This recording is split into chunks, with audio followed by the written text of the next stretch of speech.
Bonjour les amis, les passionnés de V8. Voilà, je vous présente ma Jaguar XJ de 2010. Voilà, c'est une voiture que j'ai achetée il y a à peu près un an. Et pourquoi une Jaguar? Tout simplement, c'est parce que j'avais un budget de 25 000 euros.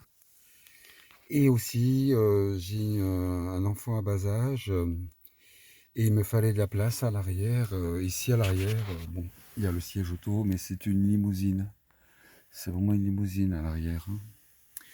Et voilà, et je voulais, donc au début j'étais parti sur un V8 américain Camaro ou bien Dodge Challenger, mais bon, c'est sûr qu'avec un enfant c'est compliqué. Et aussi, pour l'amener à l'école, ma fille, c'est une petite école dans la campagne, et il y a une montée. Et ici, l'hiver, bon, on n'a pas beaucoup de neige, mais une fois par an quand même, il y a de la neige. Et ça allait poser problème pour monter avec la Camaro la côte pour aller à l'école. Alors il me fallait 4 motrices et j'ai pas trouvé sur les Camaro ou sur les Ford Mustang, j'ai pas trouvé des 4 motrices.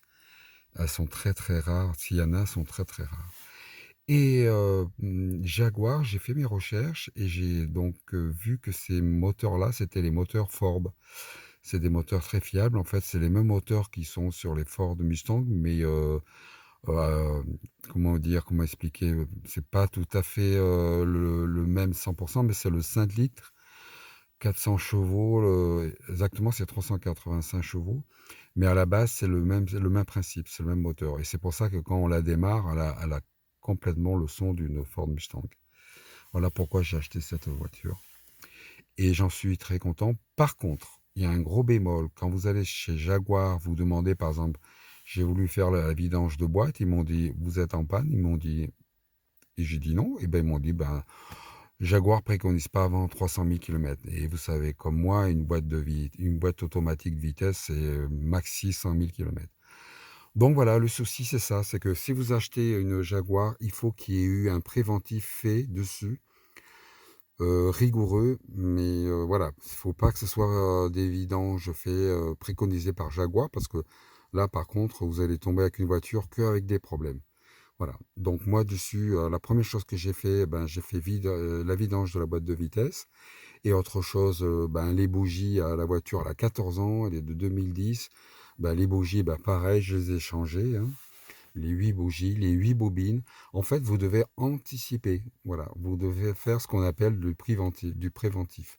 Voilà, si vous faites du préventif ou si vous achetez une voiture Jaguar qui a été entretenue, ben, comme la mienne, où tout est fait, tous les entretiens sont faits, on n'attend pas. C'est comme vous achetez une voiture classique, on va vous dire, bah, vous allez changer la courroie de distribution, et quand vous changez la courroie de distribution, bah, vous changez la pompe à eau.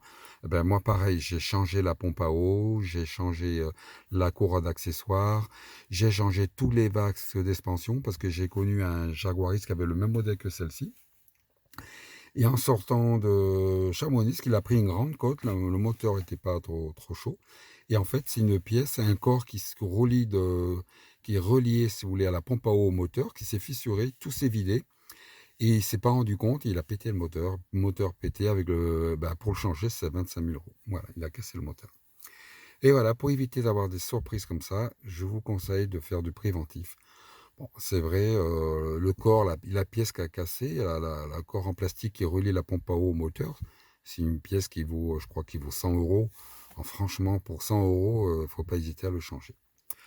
Bon, ben écoutez, voilà, vous avez déjà vu sur YouTube des vidéos où parce qu'il y a une ligne inox avec des valves dessus. Vous allez voir, franchement, elle a un son d'une voiture NASCAR américaine. On voit vraiment qu'il y a le moteur fort dessus. C'est vraiment fabuleux. Donc voilà, pas de souci. Si jamais vous voulez en acheter une, il y a aussi la XF qui est moins chère, qui est un petit poil plus courte aussi.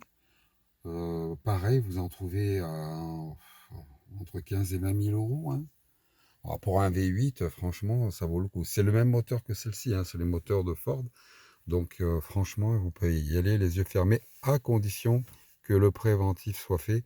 Sinon, c'est vous qui allez le faire. Et puis, bon, voilà. Il faut bien prévoir le budget pour changer toutes ces pièces-là. Bon, bah, écoutez, je vais pas trop vous embêter avec mon discours et je vous souhaite une belle semaine à tous. À bientôt.